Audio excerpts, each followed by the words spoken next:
TESWOC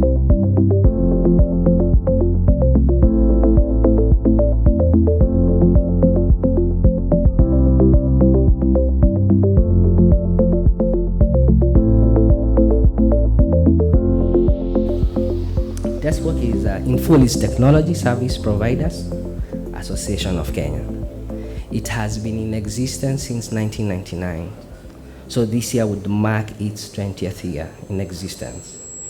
A while back, it was known as Telecommunication Service Providers.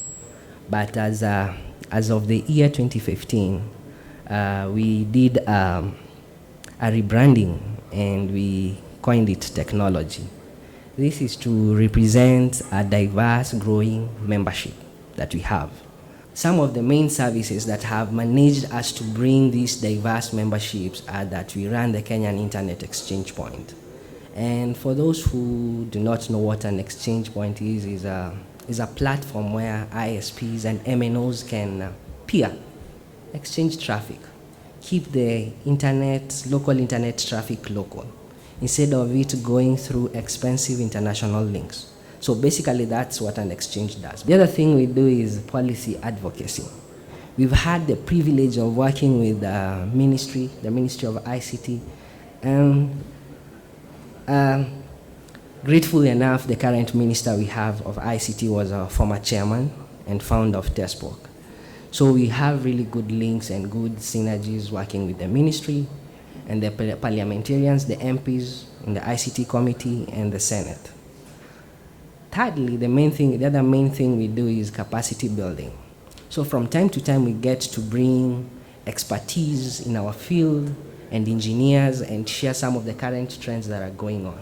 Some of the things that we're doing this year, we are in discussions with stakeholders.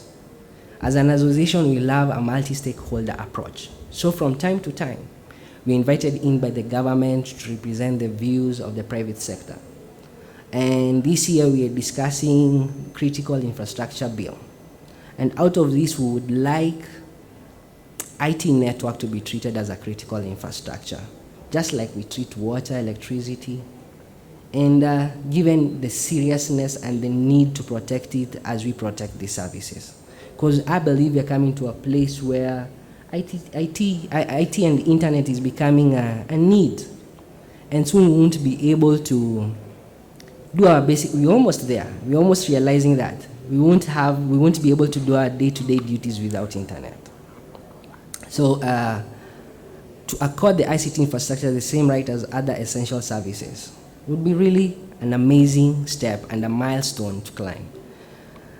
Secondly, we have the national and county government interactions. And we are looking forward to having better interactions between these two bodies of the government on broadband access, the recognition of national government licenses, that I don't have to acquire different licenses while operating in Nairobi as a county or down in Mombasa closer to a landing station. And this will be another major milestone. Thirdly, consumer protection. Adoption of a culture of according customers their rights in line with intellectual standards and best practices. And this will be another major milestone. Of late, we've had people who are providing content come into the country, and some of the challenges they face is things like piracy. And we are working on, we had amendments last year for the copyright amendment. We had amendments, and we hope it was inclusive enough. But we're also pushing talks on how to improve it and make it better for the companies like this that are coming in and sharing their data on our ecosystem.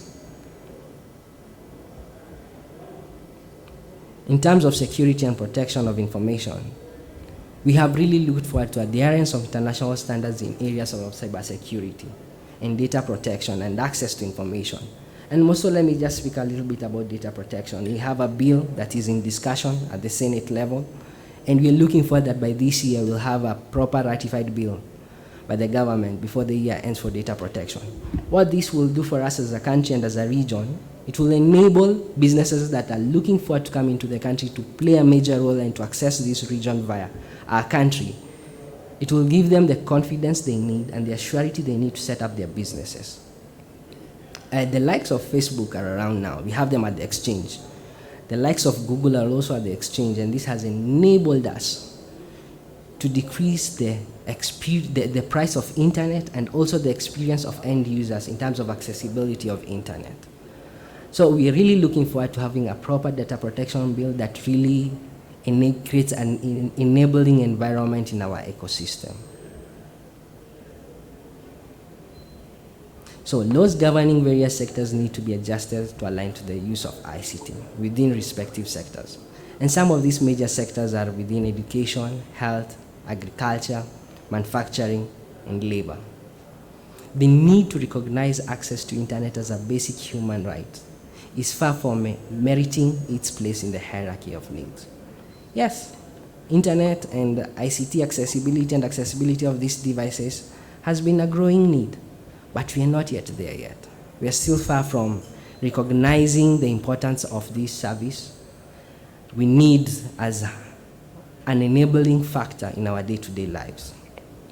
With the announcement of the Big Four agenda last year by our president, that was affordable housing, enhancing access to healthcare, ensuring food security, and growing manufacturing, acting as a guide to the country's development between 2018 and 2022, has created the necessity for reliable, high-speed network connectivity, accessibility of data, expansion of ICT infrastructure in disenfranchised areas, and an enabling policy and regulation framework.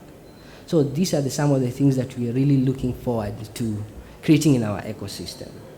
So I believe I'll have an opportunity to talk to some of you and those who are interested to know some of the areas that you can invest in or some of the areas that you'd like to consider to coming to play into this market. I'd be glad to have that conversation with you on the side and share some of these ideas that we are working on.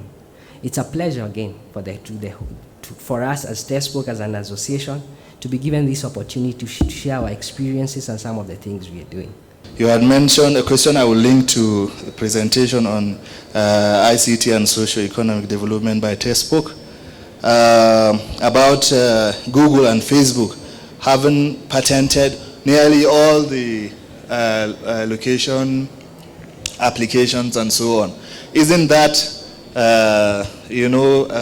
going to pose a challenge or a problem, in the future? One of the things that we practice in this ecosystem in Kenya most of the times is multi-stakeholderism. It's such a big word and such a good practice for anyone in this space. So what we do from time to time and what the government does from time to time is that they invite us to discuss some of these issues that they'd like to regulate. So for example, now like right now we're talking about data protection and there are a few drafts in place. And we are discussing, we are at a back and forth place where guys are being asked for input. Civil society is being asked for the same. Non-governmental organizations are being asked for the same. And for TESPOC, out of the diversity of their membership and having content development networks like Facebook and Google on board, we have the privilege of sitting down and asking them what we feel would not work in this part of the country, or practices that we feel might infringe on our rights. And out of this, we've been able to come up with good policy documents. And yes, we have our own challenges in implementing them or in really getting what we really want out of the policy document as maybe private sector. But we are always continually improving these documents and we are always open enough to go back to them and after a couple of years we can review this document and there are new changes in the industries and we need to tweak this document, we need to add this and remove this from the document. And we love that ecosystem of openness and continuous interaction.